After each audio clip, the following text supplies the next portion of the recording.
This episode is with guest Susan Lipshutz, and she is the everyday medicine woman. Susan reminds us of what's beyond the mind's programming, our innate wisdom, and reawakening the divine feminine. In this conversation, she talks about what informs the universe and what is the Akashic Realm. So learn all about the Akashic Realm and Akashic Records here in this episode, as well as being a rainbow sheep. Hello and welcome. You're listening to the Embody Podcast, a show about remembering and embodying your true nature, inner wisdom, embodied healing, and self-love. My name is Candice Wu, and I'm a holistic healing facilitator, intuitive coach, and artist sharing my personal journey of vulnerability, offering meditations and guided healing support, and having co-creative conversations with healers and wellness practitioners from all over the world. The Ally with Death Experiential is on sale until January 6th, 2020. It's so fitting that in this episode, we talk about cutting the umbilical cords of what's not sustaining us anymore. That for a time, the umbilical cord is needed, and then there's a time to cut it off. So what needs to be cut off in your life? What needs to die? What needs to end? When we identify these and work with the energies, emotions, and sensations that are held in our bodies, then we can truly clear and cleanse out what needs to go to make space for new life, for vitality, rebirthing yourself, and what's life-giving and present. So if you want to get clarity for yourself or come back to your intuitive, sensing, playful self, check out the Ally with Death Experiential, which is an audio experience that's guided for you with moody and provocative music by Larry St. Germain and produced by Chris Spiegel. You can find it at candicewu.com/death. You might consider giving it as a gift to yourself or to a loved one. And again, the sale is from now until January 6th, 2020. I first became interested in the Akashic Records when I learned Ayurveda, was studying Ayurveda, and sensed into that as something that was very familiar to me. And over time, I began to develop different gifts and skills in the intuitive or psychic realms, in awareness. And I thought, maybe it's time for me to learn that more formally. And so I worked with Vanessa Rodriguez, who is also a guest on this podcast previously, and she learned from Susan Lipshutz. So today is such a special day because Susan is here talking to us about the Akashic Realm, her 25-year-old relationship with the realm and the records, how they can be supportive to us, and how the records hold everything that the collective has ever been through and where we are going. I love the way that she brings life and her vibrancy to this conversation. And I've just admired Susan from many different angles in how she brings people together, in the language that she uses that's so juicy and provocative and invoking, and in her way of relating with people.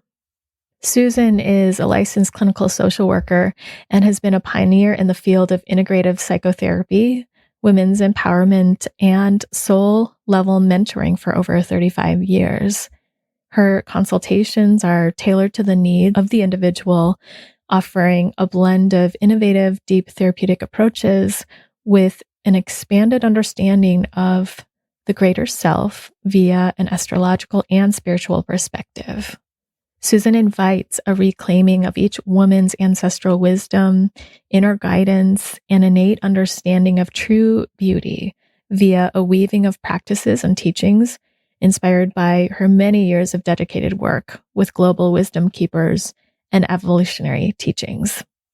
She's the founder of Everyday Medicine Woman and offers workshops, meditation courses, and retreats as well. So without further ado, here's Susan.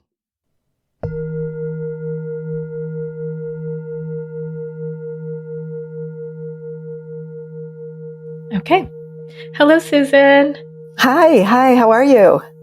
Wonderful. How are you? I'm well, thank you. I'm very happy upon our recording right now. Mercury has just gone direct, and so that feels like a wonderful boost.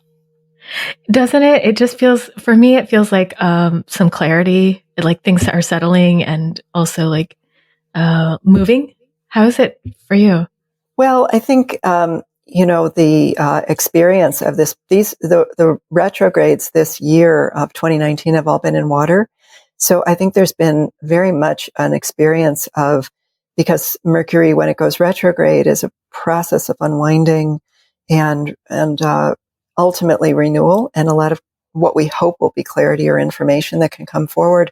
But because it's in water, I think it really takes us into more of the unconscious and more of the symbolic and deep in the underground elements of ourself, and then kind of having to transcribe those. And so I think with the crescendo having just been in Scorpio, which is very much the elements that we hide from ourselves, it's quite a deep, rich, mystical, and healing journey.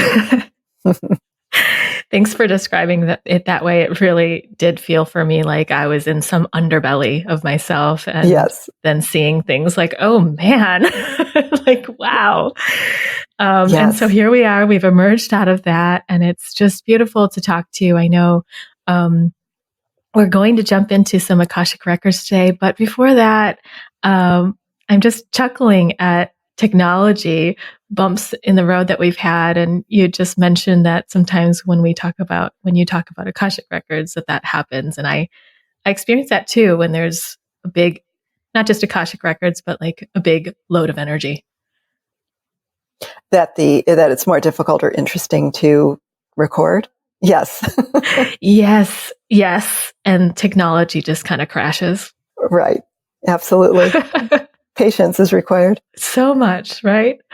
But Susan, it's a blessing to have you here. I've seen you as just anchoring the energy of our ancient wisdom and the divine feminine, our mystical essence, bringing in that energy, but grounding it in a way that people can understand and take up in their modern and daily life. And you are the founder of Everyday Medicine Woman. And you also speak about bringing together the wisdom, the ancient wisdom of our grandmothers into our lives. And I wondered, how can we see threads of your own lineage and your grandmothers in your work today?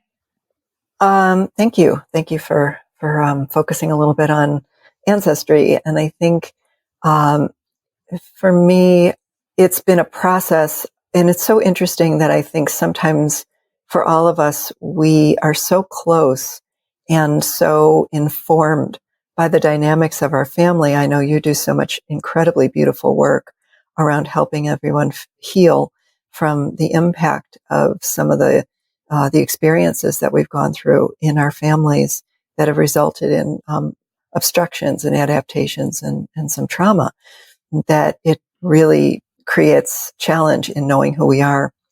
And so I think that's true with our lineage, that for many of us, or our spirituality, that we're so close to the experience, and the experience is often informed by the limitation or the struggles or the challenges that our families have gone through, particularly for those of us who are women who have, matriarchal lines that have all been informed by the journey of leaving homeland to come to where we live, which is the United States, although we listen to podcasts all over the world, and then informed by cultures that have denigrated and suppressed the feminine and marginalized.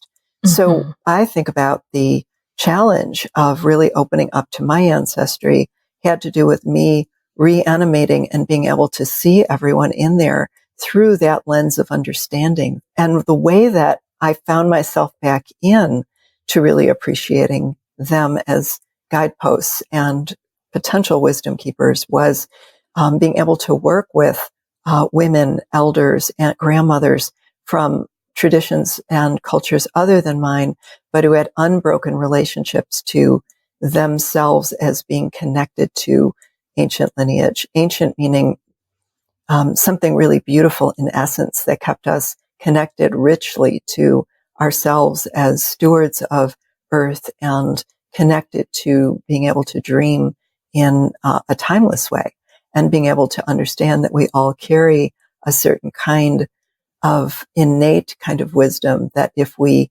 harvest it, just like harvesting a garden or an orchard, it could become a remedy or feeding or serving of others, our calling. So by me searching outside of my traditions, it allowed me to then come back in and start to see the beauty as well as that which was out of balance for them, and being able to invite some sorts of making peace with and doing ceremony on behalf of the wounds and the difficulties that they went through, so that I didn't have the benefit of really seeing and feeling their power and their wisdom in an unobstructed way. It was more that I really felt the absence of it and searching for. I would say the more particularly though, my grandmother, who I spent a tremendous amount of time, who was immigrated from Russia, and fled and was an orphan and went through a tremendous amount of challenge. But I experienced her. She taught me how to cook, and she taught me how to laugh, and she taught me just the sweetness of an experience of the preciousness of life every day. She really didn't share that element of her story, but she really lived what she created and what she forged. She was an Aries, so what she forged in order to create an incredible family here in the United States. And I was lucky because I was the last of the grandchildren, and so I just had her to myself, and we spent a lot of time together. It was really, really very sweet. So I think also, really, as I say, doing my own healing work and appreciating it through the lens of the challenge that, and the marginalization that the feminine has moved through, has helped me to understand and have tremendous compassion for the elements of what presented itself to me as an interception from a really strong sort of support of my own mother, and being able to appreciate the gifts that she gave me and the gifts of her pain, because that also helped me understand my journey as well. It's beautiful. It feels so sweet to hear about your grandmother and that preciousness of life that she brings in the laughter. Yes, I can smell the chocolate as we made those incredible cupcakes. Yeah, which we still do those traditions that I did, with my daughters when they were little too. Oh, that's wonderful. That's wonderful. Wow. You have so many different layers, Susan, of your work, and I can just hear it even in that description. And the major piece I hear is bringing people to their essence, and that connection that brings us into that wild, unknown and known self, and harvesting everything we can for that.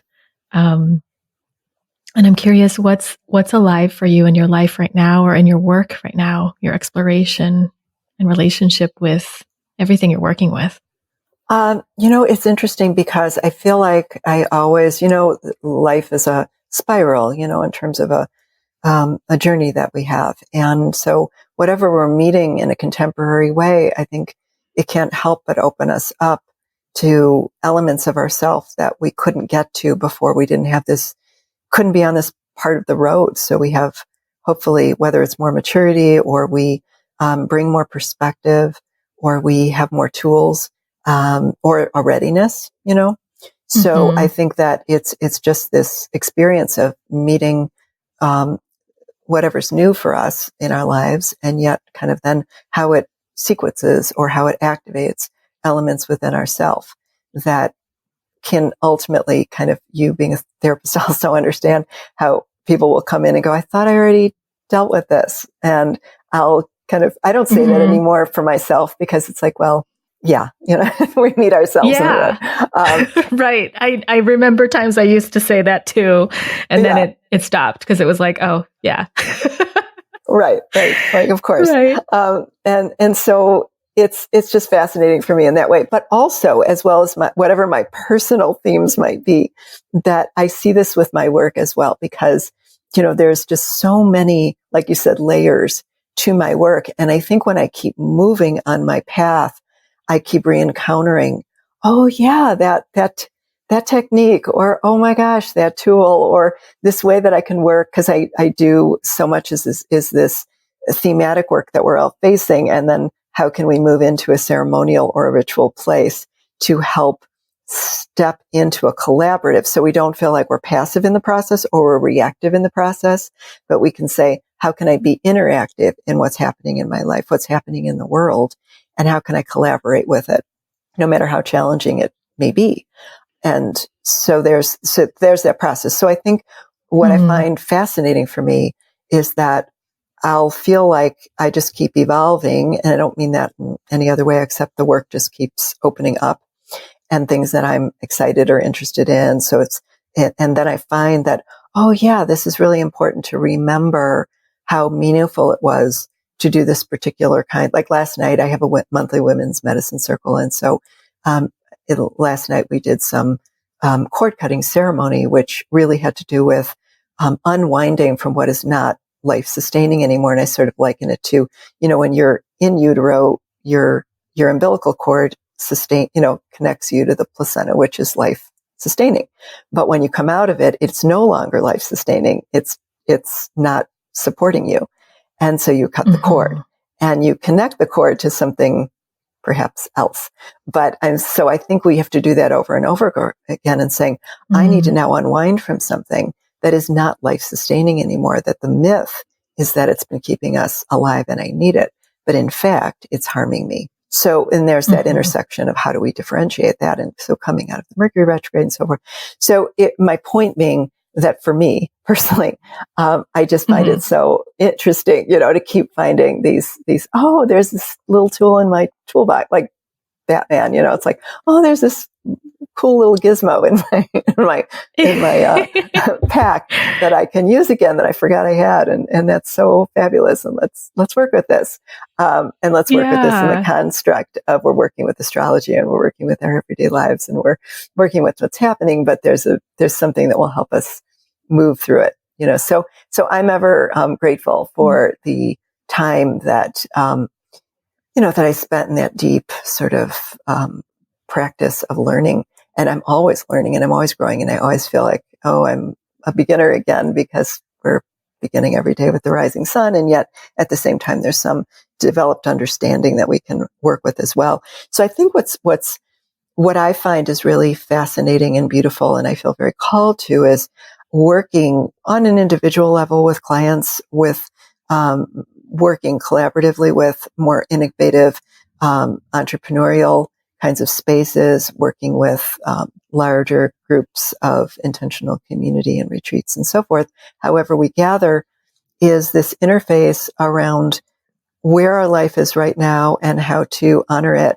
And then how do we tap in and how do we expand out for information, for understanding, for a reset and a perspective that in a very timeless, a very timely, and a very a deep reference point of historical, in a sense. So we go to a timeless place to discover past, present, future from a very different perspective. So we can move back in, like I said, as co-creators. And so what I find two maps that can really help us do that is through astrology and through the Akashic Realm or the Akashic Experience.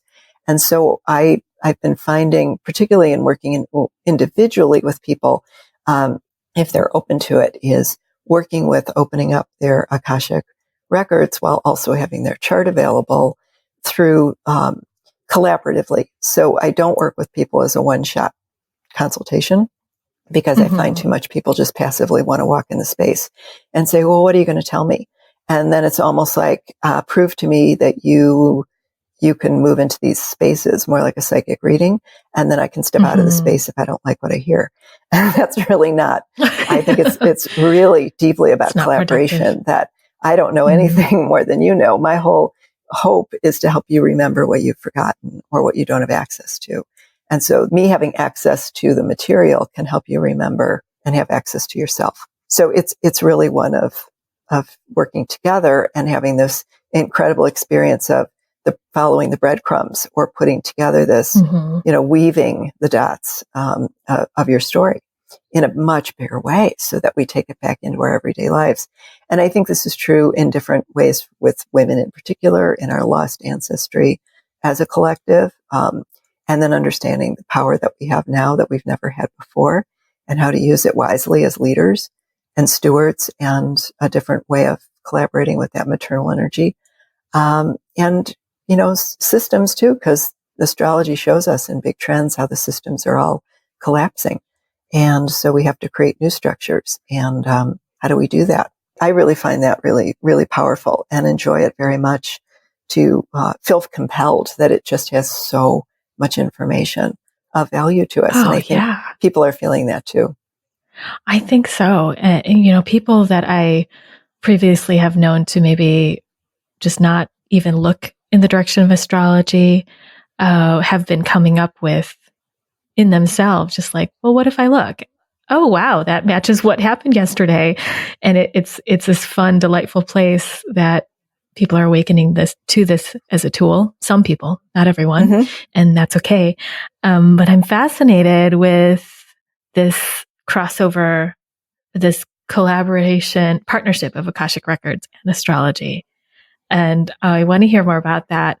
And before we go there, would you describe your relationship or your understanding of Akashic Records, especially for people out there that are just learning about it or want to know more and want to know from your view?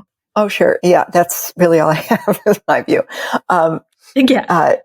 So I'd love to, and I say I'd love to, meaning I struggle with the words because it is something that is outside of our mind. And I think one of the beautiful parts of Akashic work, which I will do my best to sort of give a glimpse of some way of our creating a bridge for that, is that I think it lives in the space of wanting us to update our mind, so that our mind can start to have a capacity to understand what our experience is that transcends the mind.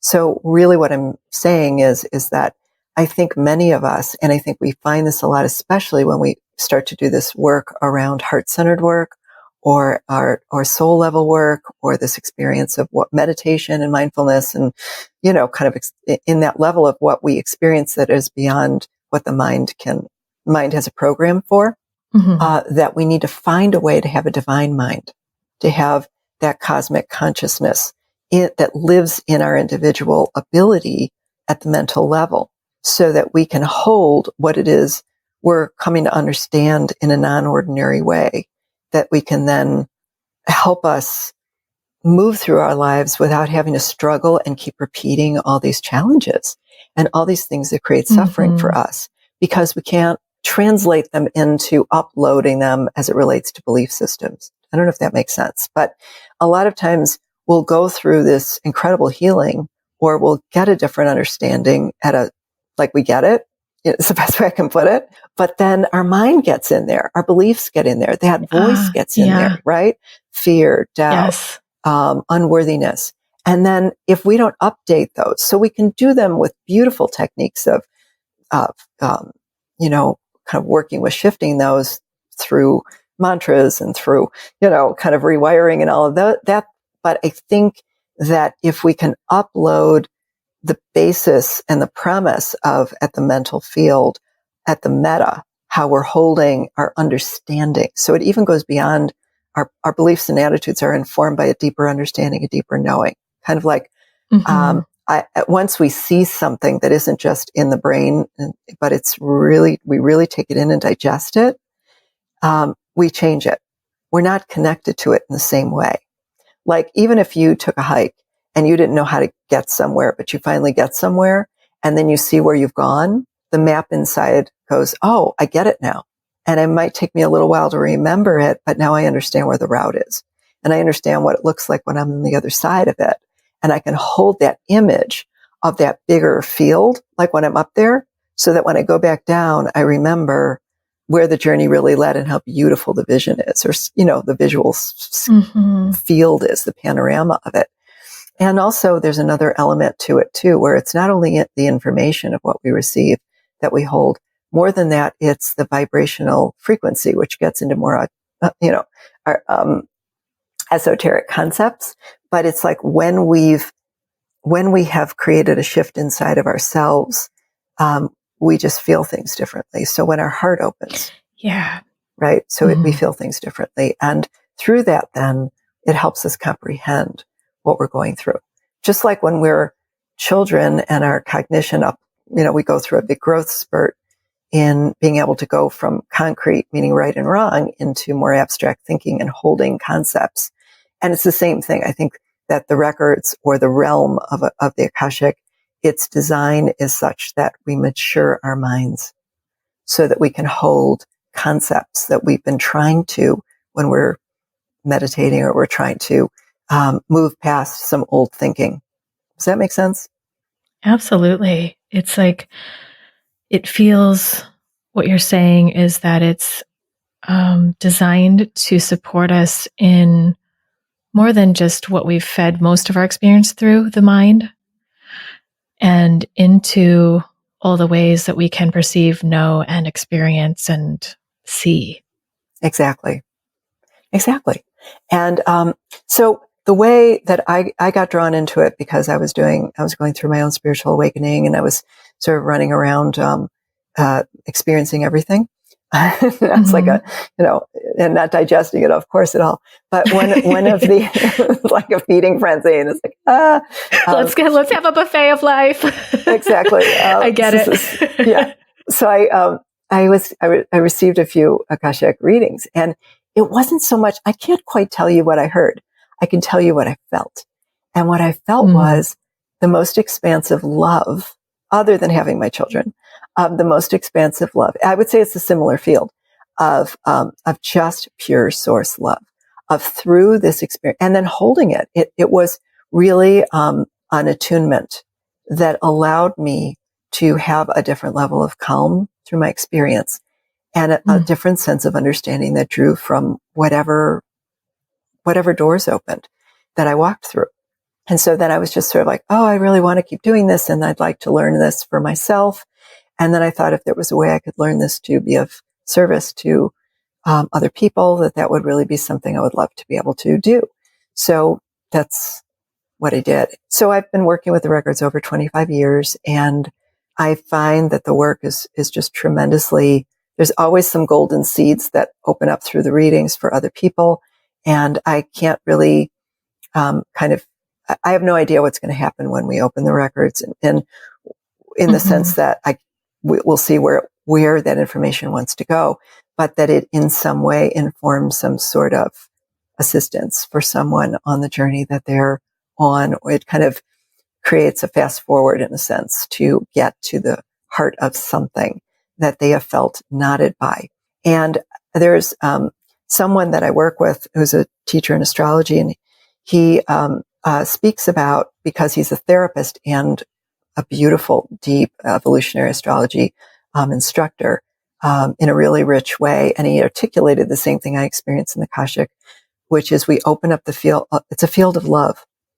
And when we open up a field of love in the space of healing, then there is a safety and there is access to an overcoming of some obstruction or knot, whether it's a karmic knot from a past life, whether it's an episode or an encapsulated kind of traumatic or obstruction in this life, but it allows for a permeability into understanding that then we can open it up more. And we can have, and the person can feel more capacity to understand, and through the deeper understanding, not just knowing, like, oh yeah, I know my story, but in the felt experience, beyond that, from a place of compassion, can offer a sense of self-healing to it, which I remark in that as well. I feel that as well. It's beautiful. Yeah, it is very, very beautiful. Well, and when you're saying that the umbilical cord, just like referencing back to that, yes. I feel almost like the way you're describing it, it's like taking your essential cord and plugging it back into source, the source Perfect. that you are, and yes. the love, and it yes. just reminds, and it, yeah. Yes. Lovely. And so, yes. And so I want to also say, just as you're talking about that, for those individuals who've been to Peru, what's again really beautiful about Peru, and there's many places in the world where there's been an unbroken relationship to ourselves as humans that are natural, part of our nature, and our cosmic. So when you're in Peru, for example, the word Pachamama, which is mother, but it's cosmic mother, because Pacha is time and Mama is Mother Earth.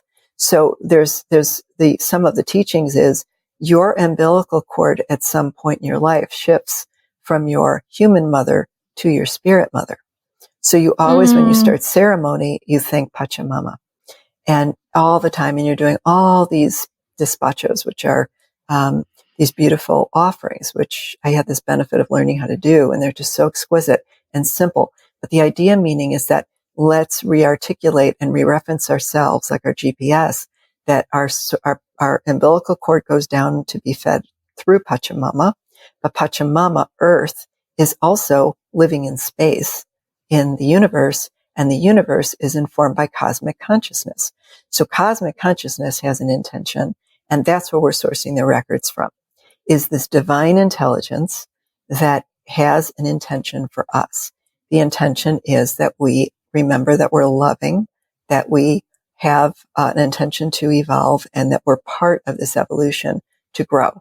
So it's not just universe. So when we, like a lot of people say, oh, the universe is guiding me, or I'm letting the universe move through me. And it's like, okay, but what informs the universe, right? And so what informs the universe is a divine intelligence, cosmic consciousness that's almost saying, we love you, earthly beings, and we want you to evolve, because we're in this beautiful construct where if you don't evolve, we don't evolve. So we're kind of moving backwards. I know this is sort of wild, but we're moving backwards to move forward. It. No, so it's get perfect. it together. And this is what was really going on around the Mayan calendar, where 2012, we're all like, oh, is the earth going to fall apart? You know, is all these things going to happen? And it's like, it really had to do with the Mayans are timekeepers. And so when you learn about the calendar's all about time. And it's an incredibly complex system of time that keeps repeating itself, and then in this compound way, moving forward, very much like our compound, where we call the compound trauma memory, or the compound memory of our soul. So around 2012, that was the whole notion, was that when some people prophecies were talking about is that, hey, we've been here before and we blew it. So we're in the process, we're in the eye of the needle, where we've got to go through the eye of the needle. So where are we now? We're going into the next decade, where everybody's going, hey, we've got like 9-10 years, or we are going to have an environmental apocalypse. And it's not to scare people. It's just saying we've moved away from our consciousness of understanding of our responsibility to our land and our earth. Our technology grew faster than our awareness. Shamans, and we'll talk about, we just didn't dream into our dream the understanding that we were earth keepers too. So now we have to include that into the dream. So you see how it all weaves together. So it's collective as well as it is individual. And that's where we're at that fast forward into this place of saying, and that's where young ones, which is why Greta Thunberg and all of these earth guardians are coming forward at 13, 15, 18, why we're seeing people coming in with children that are anxious and depressed. And so everyone's going, why are they anxious and depressed? It's like, well, they're waking up every morning to their future, which is they don't have one. They're seeing the earth blowing up and on fire. They're seeing that there's no clean water. So they're saying, hey, I'm going to step forward, and it's my earth. And so I have to take care of this because you've all forgotten. So it's really sad. It's admirable, but really sad that our leaders are these 15-year-olds saying, okay, we're going to take the leadership. That plugs into where Chiron is, which is in Aries in the world right now. Chiron is in astrology is the wound. The planet Chiron speaks to the wound and the remedy of the wound. And it's just gone into Aries. And Aries is forging, action, leading. It's an initiatory energy. It launches the spring. So these are warriors coming in saying, the heck with you, let's go. We're not waiting we're not going to grieve this anymore. We're going to take action. So you see, it all leads together in why we're where we are. And why? And Hong Kong too. Correct. And all the young people that are just taking to the streets. Relentless. Yeah. And beautifully Yes. collaborating with each other. It's, I love this description of it.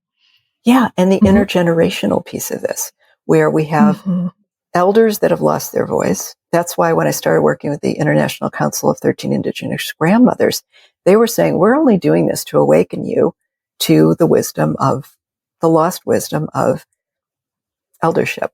You have marginalized eldership and put them into places, warehouses, and forget them.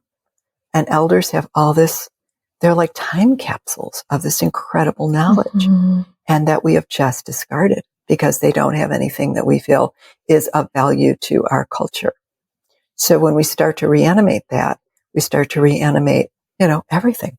So we need that intergenerational wisdom instead of youthing our world, right? So getting back to the Akashic Records, we can see the value of how by piercing the veil of time and how by resourcing a memory field of understanding of ourselves, our past lives, our multidimensional self, who we are to one another, who we are to the world, our mission, all those things that we reawaken. So how we sort of find it in a way, or where has it been?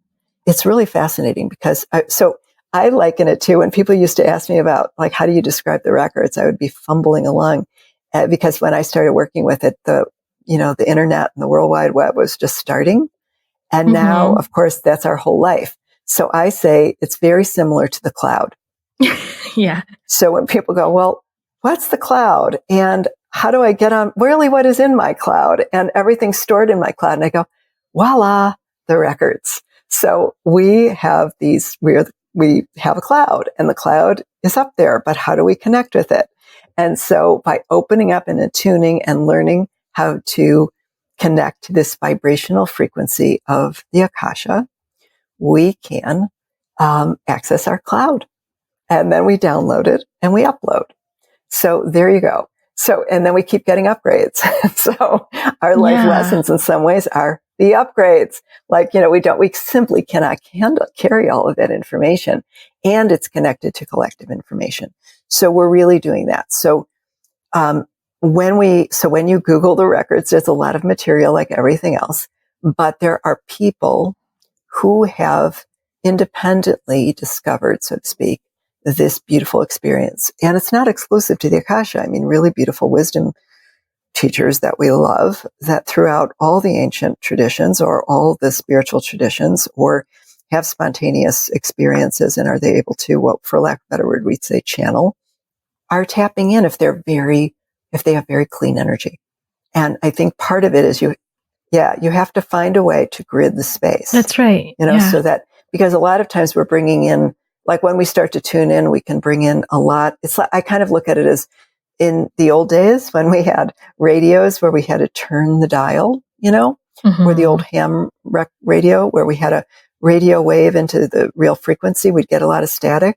When we're starting to open up to psychic realms, for lack of a better word, our intuition, we get a lot of static, and that creates actually a lot of difficulty for us, because that's when we start to actually pick up other people's stuff, or material that really isn't ours, or material of pain there's such a deep amount of pain and anxiety in the world today. And so we have to lift beyond it, like at an airplane, we have to keep going up. So if we lift to a frequency where it is at a causal level, where it's beyond karma, where it is free choice, free will, that's the Akashic. It's really pure love, pure source, but we have to learn how to do it. And then we have to stay there, and then we open up to a frequency. And that space really protects us then from bringing in a lot of extraneous material, including our own, So I think that's the process of refinement. Yeah, absolutely. That does bring me to that question. How is this similar or different to, for lack of a better word, other psychic gifts and intuitions and clear abilities? And I think that does answer that to some degree. It's about the refinement and which space you're tapping into. Would you say more? Exactly. And that's, yes. And so again, I think in terms of looking at source, I mean, there are just so many kinds of ways in which we see when we start to look for this. material or this understanding all the way back to the Christ consciousness and that sense of when Christ or I'm not well versed, but the lost years that people speak of around that, the journey of this ascension that was perhaps kind of merging with the Akashic field or light, so that then this individual could hold a sense of that deep kind of love and understanding that then came back to teach. But there were, around the turn of the century was really when a lot of like Rudolf Steiner and the Theosophical Society and that movement and Europe in particular in United Kingdom coming to the United States, that where was more looking at spirituality and esoteric teachings and then bringing it in, that we see a lot more writing because there's a lot of oral tradition that then transcends, starts to anchor into the wisdom traditions. And Edgar Cayce did a ton of work, around the Akashic field and the Akashic Records and reading, and his teachings and his books that he wrote. But the person that I think is just an incredible archivist and individual who's brought through so much around the Akashic realm and the Akashic teachings is Ervin Laszlo. And he's in his 90s and he's written something like 70 books. And I had the pleasure of being in his presence a couple of years ago. I have many of his books. He's extraordinary. And if you read about him later, but he was like a child prodigy and music and then led him to this interest in thought field and then systems theory and quantum thinking at a time where no one was really speaking about this, and starting to encounter the Akashic realm, and then started to look throughout the world and cultivate people's experiences and really decipher this. A lot of people who are very, very driven in terms of science. So mathematicians can really understand this once they move into a quantum level, and scientists. So it's that science spirit sort of, esoteric spiritual arts and science arts in that way. But he would talk about a unified field that then played a fundamental role and then bringing it down. So one thing that he spoke about, and I'm just going to give a little quote. It's from one of my favorite books called The Akashic Experience, Science and the Cosmic Memory Field, by Ervin Laszlo. And this is actually what he did, is he did a foreword, and then he has edited chapters from all of these extraordinary teachers around their spontaneous experience with the Akashic, in their lives. And so it's really, really a lovely, rich Beautiful sort of book. But he talks about that, when we think about the Akashic as, again, this cosmic memory field. So he says around the cosmic role in encompassing reality, the unified field is a rediscovery of the ancient concept of Akasha. In ancient India, the Sanskrit word Akasha meant cosmic sky, similar to our concept of space. But Akasha refers not only to space in a modern sense, but also and above all to the higher sphere of life and existence. The Hindu seers believed that all things arise from and redescend into the cosmic source they call Akasha. It was seen as the first and most fundamental of the 5 elements. So air, Yes. earth, water, fire. The Akasha embraced and held the properties of all 5 elements and was believed then to conserve the traces of everything that ever happened in space and in time. The Akasha is the enduring memory of the cosmos, the Akashic record. So when you jump off from that, you see that it holds everything that we've ever been through, and then everything that the collective has ever been through, and where we are going.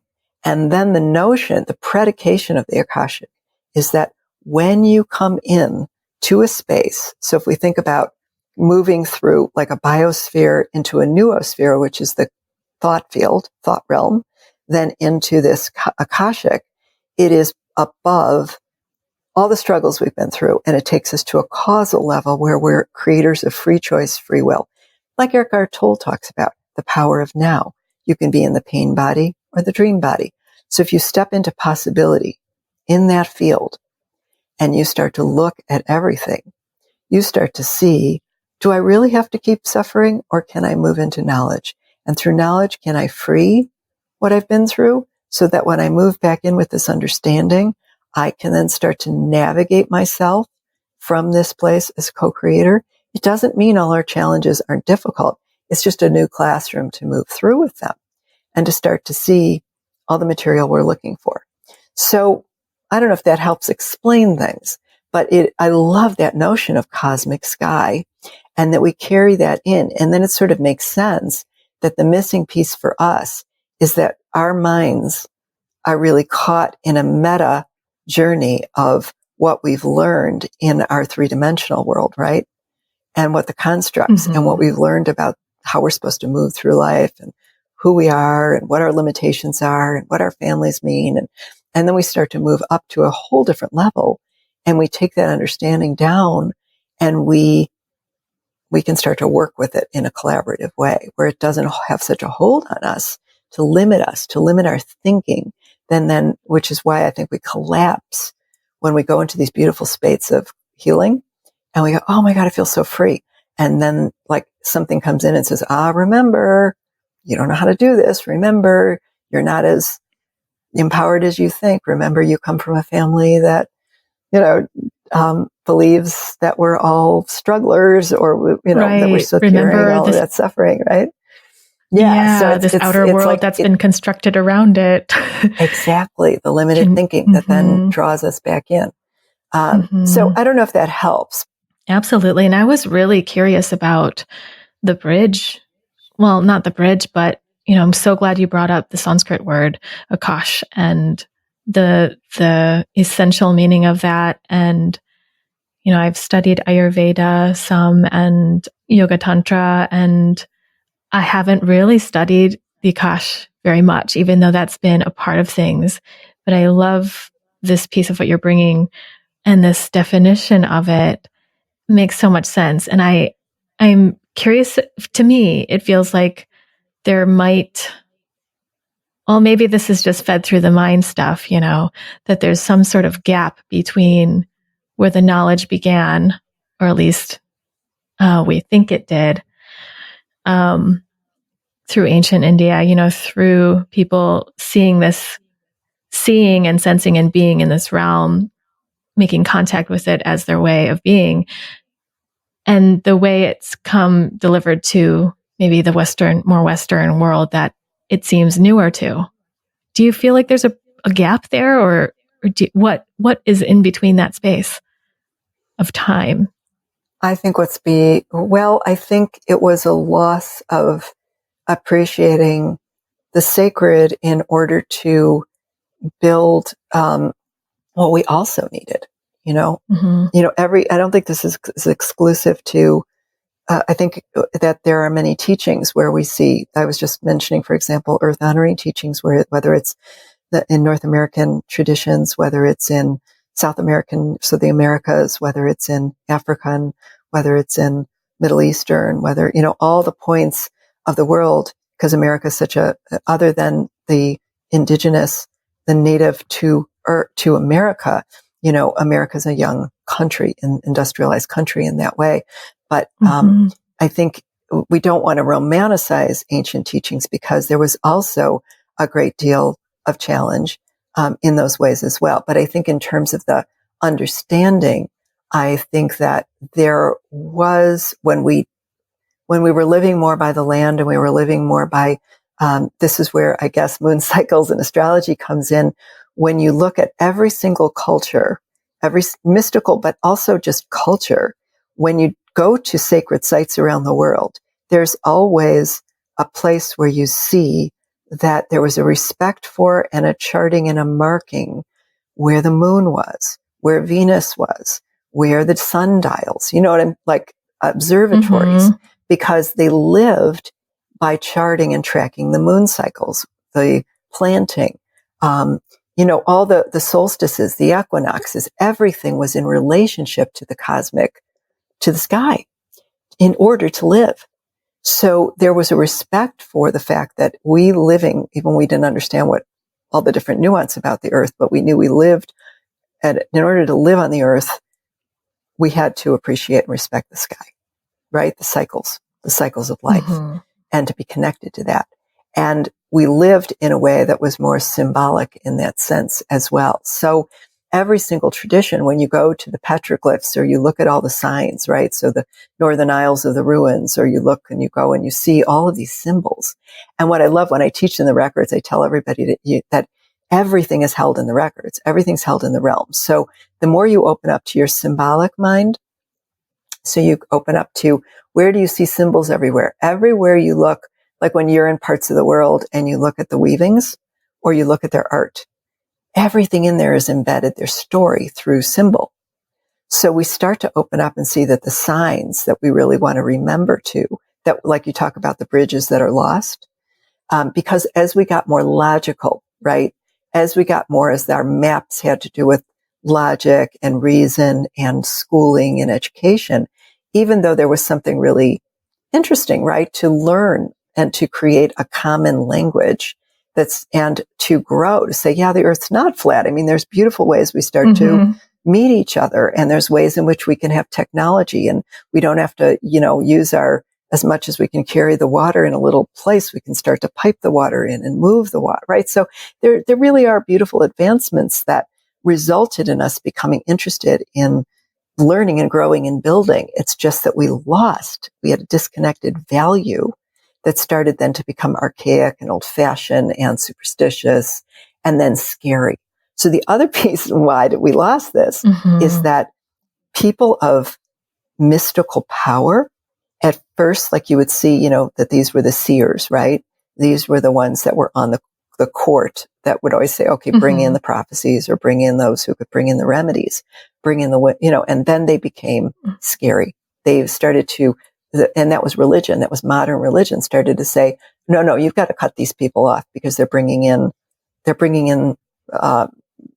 dark forces, because then people wanted to control people. So it was really a journey of power and diminishing the sacred and diminishing the esoteric and diminishing the women. It was the women and the indigenous that all got thrown under the bus, that they became ousted, right? So if we all have past lives of this mastery, we also have the past life memory of when we were sent out of the garden, so to speak. So this is part of the retrieval, right? So that's why we don't believe in it. So we have to open up all of our fear around it.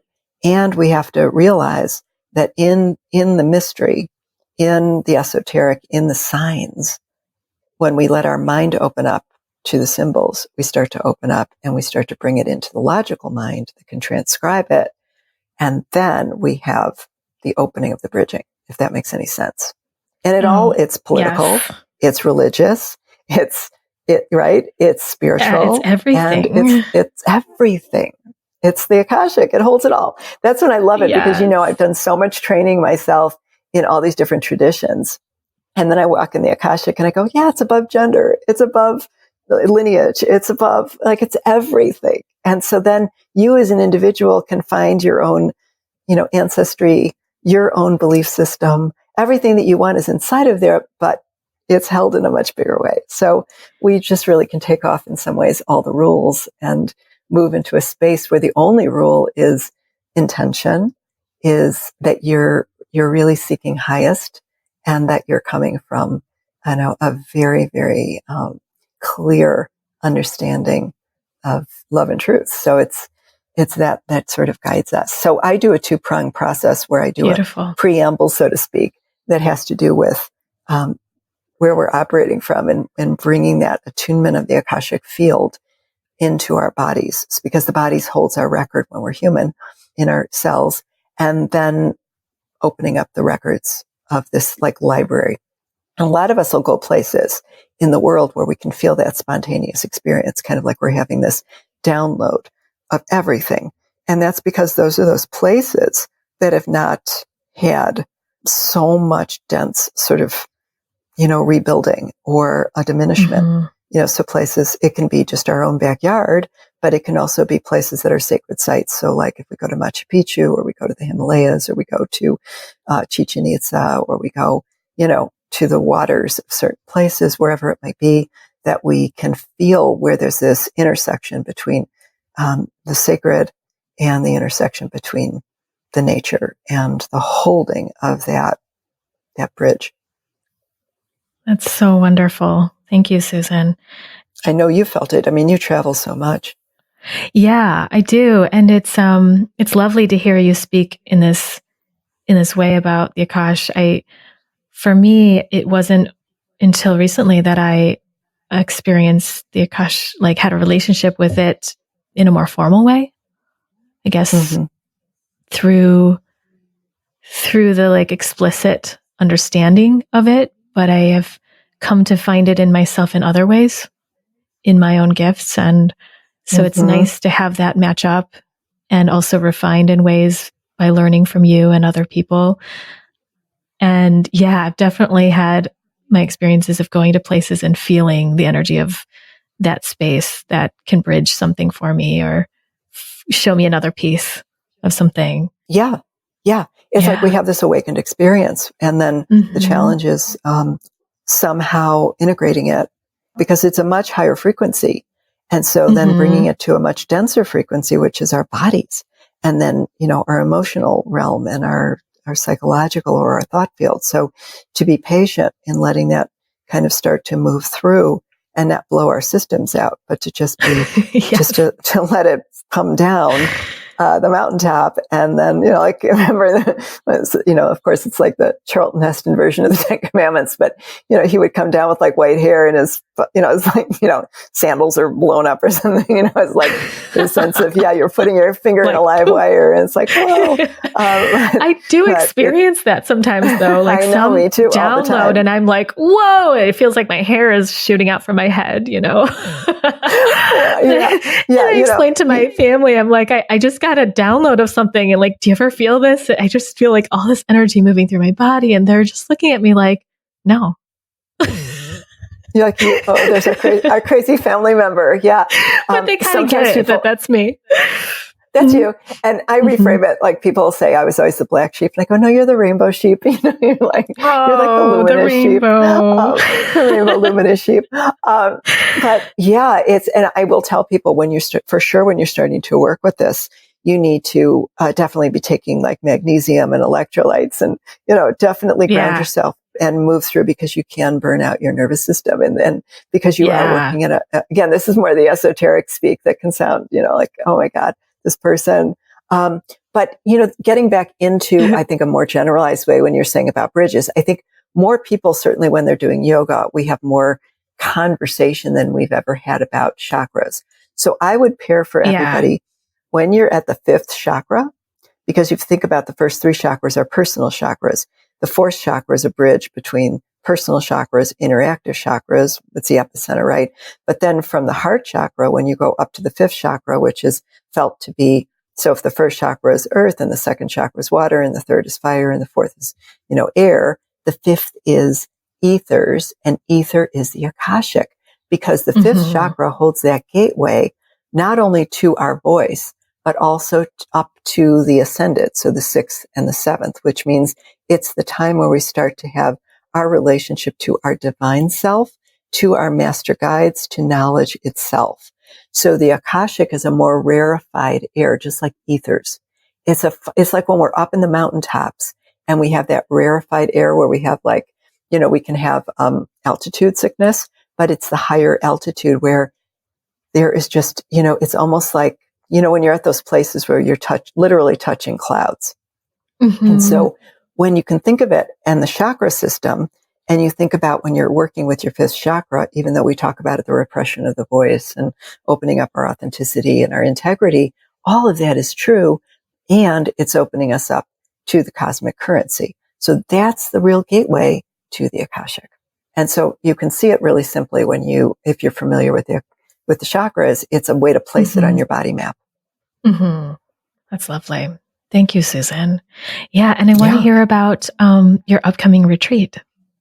Oh, absolutely. So now we're going into another area where shift gears. I did that kind of quickly. Yes, another layer. Another layer. So, I have an annual, there's many different ways that I create, for lack of a better word, intentional communities. And my passion and my commitment and my dedication is really to, the healing, empowerment, and evolution of the feminine, as a sacred activator, so to speak. And so, one of the ways that I really love to do that is do a deep dive where we can have a space to step out of time like the Akashic and do some work together as a community, as a collective, and really hold space for each other and have this magical, experience that is one where we can shift something inside of ourselves. And so this is our 20th annual gathering, and it had experiences of different locations. And we're repeating. We went last year to Santa Fe, and we're returning to Santa Fe. And actually, I have something that I wrote about that I'm going to have on my blast that'll be coming out. At this point, it will have already been out, but it has to do with why I have such my individual experience that's so special with Santa Fe. From an Akashic point of view, we all have places that that we have agreements or soul connection with. And so for me, one of those places is Santa Fe, New Mexico.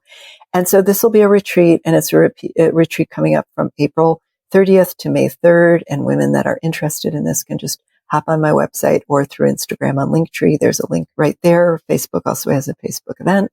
Those are platforms you can find me. And so it's just going to be a beautiful 3-day, like Thursday night to Sunday afternoon. This particular theme is it has to do with liberating our soul voice, which is very timely from what we were just talking about. And so it's just going to be a really beautiful time to be together and to do some meaningful work thematically that then allows us some ceremonial processing and process and individual and collective work. And also, I love to take us to places because a lot of women don't have a lot of money. And so this is sort of a vacation too. So we do a lot of work, but we're also taken care of. So the land is really incredible. And the food is really great, and the beds are really wonderful. And, so we just feel nurtured and nourished. So you don't only leave spiritually fulfilled and feel really animated and activated to bring forth what you've learned about yourself and what you want to bring forth in your world and your family and your life, but also you feel a real deep sense of restoration for your physical self and self-care, which as women, we're just, we can leak, so we can do a lot of massages and stuff, but we have to really go into the source of ourselves to start to feel like we can hold the nourishment. And I feel like we really do that. So anybody who's interested in that, I'd love to have you come. So, if we still have spaces, please just jump in and grab one and come be with us. That sounds beautiful, Susan. And it's your 20th year of doing this, 20th retreat, year 2020. 2020, I know. I just can't help but, with the mental idea of 2020 and vision, seeing. New decade. It's a new decade to move into. Yeah. Beautiful. Well, this has been amazing to have you talk about everything you talked about today. It's very inspiring and opening. Is there anything else you'd like to share today? I just really appreciate taking the time to speak with you, and I really want to honor you for the amount of your dedication and the amount of material that you so generously curate and bring forth to the collective so that they can receive this and take that in a way that's meaningful for them to digest it in their homes. And, in podcasts, they're also in their bathtubs and cars and all kinds of places, walking sitting on the toilet, right? Okay, we can go there. Every place is sacred. We're releasing, right? Right. But really that intimacy and, the privilege of that. And you just do such an exquisite job, and you're so dedicated, and you have so much gentleness that you bring to such intense work. And so, I really want to honor you and the retreats that you offer and your individual work. And so just to bounce in all that good stuff back to you thank you for that. You really do a service for everyone. Thank you so much, Susan. That really means a lot coming from you. And I want to go to your retreat. That's what I want to say right now. You will, please. I may. I do have a soul contract with Santa Fe. I believe I have there's a lot of energy there for me and around Albuquerque. So you get it. Yeah. Yeah. Well, I also had a reading from an astrocartographer not too long ago, and he had confirmed that. So that was really cool that my intuition was right on about it based on what he had shared with me too. But thank you so much for all that you do, all that you bring, and how you bring people together in such a beautiful, loving, mystical and mysterious way, like in the best way of mystery, and touching into, for every person and the collective, who we really are and what we're doing here. It's really magical to see you work and know you. And I'm so grateful. Thank you so much. And I know so many women out there are. Thank you. And the world. Oh, it's my pleasure. And I do work with men too, but just, in the collective ways, it's really more dedicated for women. But I would say to whoever's listening, if you want to write me, Susan at everydaymedicinewoman.com, and you feel called to do some sessions, I work in this way, and the integrative psychotherapy and consultation, and fold all of this in to the degree that people are open and receptive. And I do that with people throughout the world or in person in Chicago. So, just to let listeners know that that's possible as well. That's wonderful. So thank you so much for inviting me. I appreciate this time. I appreciate you being here, Susan. And I know everyone can find you at your website, everydaymedicinewoman.com. You're also on Instagram and Facebook. Is that right? That's right. Wonderful. Thank you, Susan. It's been such a pleasure. Thank you. Mine as well. Susan, thank you so much for joining us on the show. You are an absolute rainbow sheep, and you just bring a rainbow of colorful gifts and abilities that spark the rainbow in me. Thank you so much for joining us, and thank you all out there for listening. And I hope that you found something interesting and inspiring for you, something that sparks the next thing for you, or an interest for you, or whatever you take from it. Enjoy that. Be sure to check out Susan's retreat. That is still open and available for you if you are a woman and interested in it. Check out the link on the show notes at CandiceWu.com/Susan. And just a reminder that the Ally with Death Experiential is on sale until January 6th, 2020. So it'll help you cleanse out and end this decade. Isn't that crazy? This decade, and step into 2020 with clearer vision, with 2020 vision. That's at CandiceWu.com/death. And I'm wishing you all just a lovely day. Enjoy today. Take good care of yourself and see what you need for yourself today. Just a drop-in note about my website, that there are all of the experientials and meditations for you to search on the database at CandiceWu.com/meditations. So if you're looking for something on self-love, or something to support healing trauma, intuition, whatever it is that you're wanting for yourself or needing, you can search there and see what shows up. Also, the podcast has its own database at CandiceWu.com/podcast. And you can also search for topics that you're interested in. I always recommend just tuning in and plugging into what you really feel is right for you, what you're called to, what shows up for you. Thanks so much for joining us, and looking forward to seeing you next time here on the Embody Podcast.